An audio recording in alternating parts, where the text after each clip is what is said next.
We've been talking about empathy, and in my other job I'm an actor, and we're supposed to empathize with the figures that we play, the characters that we play, even if we don't share their motivations ourselves.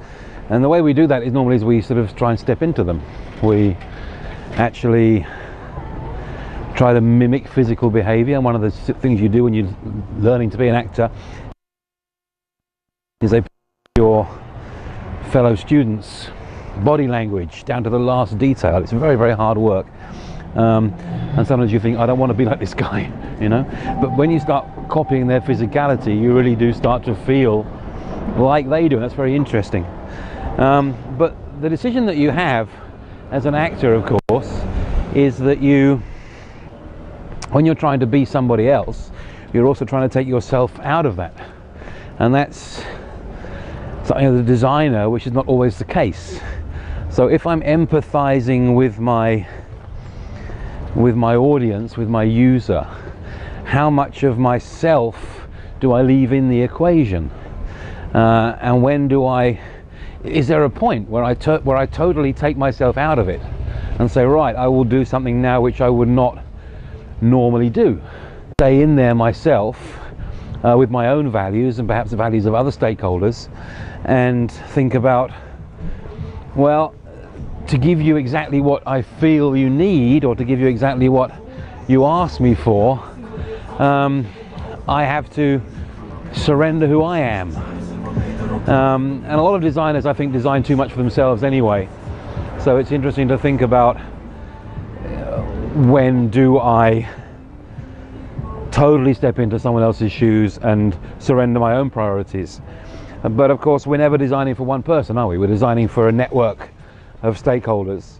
And so I'm going to need to feel empathy with the person that I'm focused on right now, but also keep enough empathy for the other stakeholders in the constellation, which I guess in many cases includes me.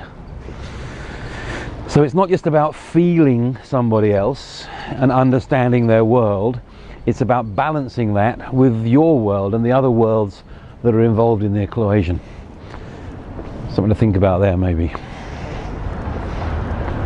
I don't have an answer actually. When do you do that? I think we tend to spend too long on our own priorities in these things, and generally speaking we should make an extra step and go a little bit closer to the people that we are working for. But on the other hand, if I betray myself, has empathy gone too far? And how would I recognize that? The way we do it in theatre is that we step in and we step out. So we spend the time being the character, living the character, feeling the character, and then we literally step out of the role, come off the stage, off the rehearsal stage, take off the clothes, and think about, right, what did that do for the whole show? How did the play work with that motivation, with that moment for the character? And I guess that's a bit like the way we work in design as well, where we have different phases of going into detail and coming back out to look at the bigger picture. So perhaps there's a parallel there as well.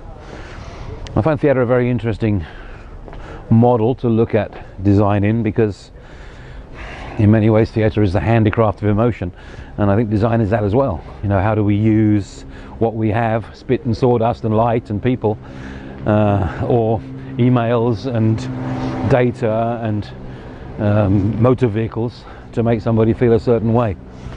So I find it quite useful to look at the interface between these worlds, especially as both of them always start with taking somebody else's point of view. And if I'm going to take somebody else's point of view, I have to some extent to surrender mine. But I can never do it totally, I think, because, well, who can do that?